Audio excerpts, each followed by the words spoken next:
Start. Hello everyone, welcome back to my channel. कैसे हो आप सब? आई होप आप सब बहुत अच्छे होंगे। चलो फ्रेंड्स, चलते हैं एक कदम सफलता की ओर की सीरीज़ में। फ्रेंड्स, आज की सीरीज़ में चाणक्य जी ने बहुत खूब कहा है कि आलसी व्यक्ति का ना तो कोई वर्तमान होता है और ना ही कोई भविष्य होता है।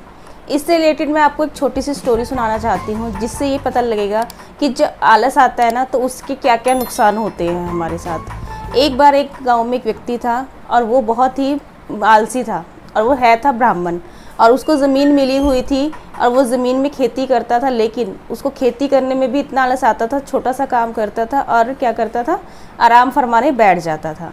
इसकी इस आदत की वजह से उसको क्या होता था कि जो छोटे छोटे काम भी होते थे ना, वो सोचता था कि मैं दूसरों से करवा लूँ और खुद आराम से बैठता रहूँ। यानी कि थोड़ा सा काम किया, आराम करने बैठ गया, फिर थोड़ा सा काम किया, फिर आराम करने बैठ गया। उसकी इस आलस की वजह से उसके सारे परिवार के बंदे थे, जो सदस्य थे, वो भी बहुत परेशान थे उसके आलस की वजह से। एक बार वहाँ पे एक साधु महाराज जी आए। साधु महाराज जी की सेवा उस ब्राह्मण ने बहुत अच्छे से की, जिसकी वजह से ब्राह्मण को साधु ने जाते हुए कहा कि मैं तुम्हारी सेवा से बहुत खुश हूँ और मैं तुम्हें एक वरदान देना चाहता हूँ। तो ब्राह्मण ने कहा, ठीक है साधु जी, आप वरदान दे दीजिए। लेकिन साधु ने कहा कि तुम ये बताओ कि वरदान में तुम क्या चाहते हो। तो साधु महाराज जी को कहा उसने कि मुझे वरदान में सिर्फ एक ऐसा चाहिए कि जिससे मुझे पूरे दिन में कोई भी काम ना करना पड़े, क्योंकि मैं पूरा दिन काम में लगा रहता हूँ और मुझे आराम का समय ही नहीं मिलता। इतना आलसी था कि काम थोड़ा बहुता करता था, उसमें भी कहता था कि मुझे काम नहीं करना पड़े और मैं आलसी हूँ। यानी कि वो खुद बता रहा था कि मुझे कोई भी काम ना करना पड़े, ऐसा मुझे वरदान दे दीजिए। अब साधु महाराज ने कहा, ठीक है, अब मैंने तुम्हें कहा है तो मुझे वरदान तो देना पड़ेगा।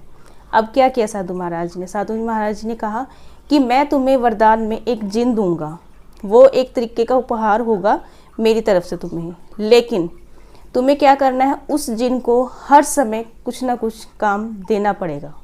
अब साधु महाराज जी को उसने उस टाइम तो कह दिया बड़े शौक में कि हाँ चलो, मुझे मिल रहा है एक वरदान और मैं उसको ले लूँ। अब बाद में देखेंगे, काम तो मेरे पास बहुत सारे होते हैं जिसकी वजह से मैं आराम भी नहीं कर पाता हूँ। तो उसने साधु महाराज जी से क्या किया, वो वरदान ले लिया, यानी कि वो जिन ले लिया उसने उपहार के रूप में।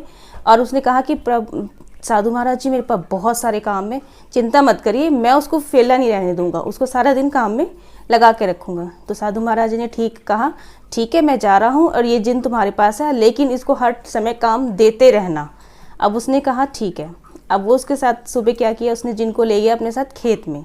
खेत में उसने सबसे पहले क्या किया, उसने कहा कि खेत में पानी देने में ही इसको बहुत टाइम लग जाएगा, मैं इसको पानी देने को कहता हूँ। जिनको उसने बोला, जाओ खेत में पानी दे के आओ। अब खेत में पानी देने की जब बारी आई, उसने जिन था वो तो उसने तो 10 मिनट के अंदर वो पानी दे के फिर आके खड़ा हो गया उसके पास। कह रहे, जी देखो, मैंने ये काम दिया था, ख़त्म कर दिया, अब बताओ मैं आगे क्या करूँ। अब उसने कहा कि चलो ठीक है, इसको मैं खेत जोतने के लिए बोलता हूँ। जब वो खेत जोतेगा तो इसका तो पूरा दिन ही इसी में निकल जाएगा, क्योंकि खेत जोतने में बहुत टाइम लगता है। फिर भी वो भूल गया कि वो जिन है वो फिर काम जल्दी ख़त्म कर लेगा। अब उसने जिन को भेज दिया खेत जोतने के लिए। जब वो खेत जोत के उसने क्या किया, 10 मिनट के अंदर जिन फिर आके उसके पास खड़ा होगा कि मैं खेत जोत आया।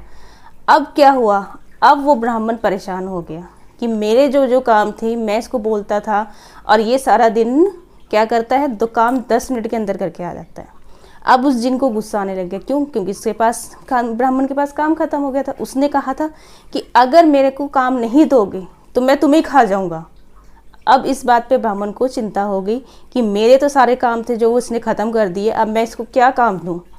अब उस पर इसकी पत्नी ने उसको सलाह दी कि देखो, आपके आलस के नतीजे की वजह से आज ये जिन आपके क्या हो गया, प्राणों का क्या बन गया, शत्रु सबसे बड़ा। क्यों?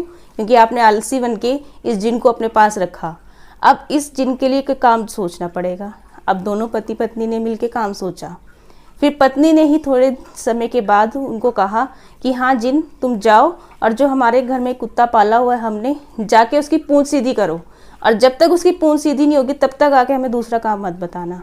तो फ्रेंड्स देखो, उसकी पत्नी ने कितनी चालाकी से उस जिन को काम दिया, और वो काम पता है कि पूरी ज़िंदगी वो जिन सारा टाइम करता भी रहेगा ना, तब भी वो काम नहीं ख़त्म होने वाला, क्योंकि कुत्ते की पूंछ कभी भी सीधी नहीं हो सकती है उनकी, ये आपने भी देखा होगा। तो ये चालाकी से उसने जिन से अपने पति का छुटकारा पाया। तो फ्रेंड्स, लाइफ में ये होता है, उस ब्राह्मण ने आलस की वजह से अपनी लाइफ में कितनी बड़ी मुसीबत बुला ली थी एक जिन के रूप में। तो हमारे साथ भी ऐसे ही होता है, हम छोटे से आलस की वजह से अपनी लाइफ में बड़ी बड़ी प्रॉब्लम्स को क्रिएट करते हैं। तो अपनी लाइफ में एक छोटा सा काम होता है ना, उसको कहते हैं कि हम आज नहीं करते, 1 घंटे बाद कर देंगे, आज नहीं करते कल कर देंगे, कल नहीं करेंगे तो परसों कर, ऐसे करते करते आपका काम क्या होता है, आगे पेंडिंग में चला जाता है। आप अपने काम को पेंडिंग में करने की वजह से क्या होता है, फिर आपको आता है यार मैं उसी टाइम कर लेता तो कितना अच्छा होता, मेरा काम ख़त्म हो जाता उसी टाइम में। तो ऐसा नहीं करना। अगर आपको काम कोई करना है ना तो उसको उसी टाइम कर लो, जिससे आपके दिमाग रिलैक्स रहेगा और आगे आप फ्रेश आइडियाज़ आएंगे, जिसको आपको सोचने में कोई टाइम नहीं लगेगा। और फ्रेश आइडिया आने की वजह से आपको क्या होगा, लाइफ की सभी प्रॉब्लम्स ईजी हो जाएंगी और आगे आगे आपको कोई भी प्रॉब्लम नहीं आने वाली है। आई होप फ्रेंड्स ये आपको स्टोरी बहुत अच्छी लगी होगी। और लाइफ में अगर आपको कभी भी कोई छोटी सा आलस आता है ना किसी काम पे, तो उसको उसी टाइम करने में बहुत बेनिफिट रहेगा। Thanks friend for watching the video. Bye bye.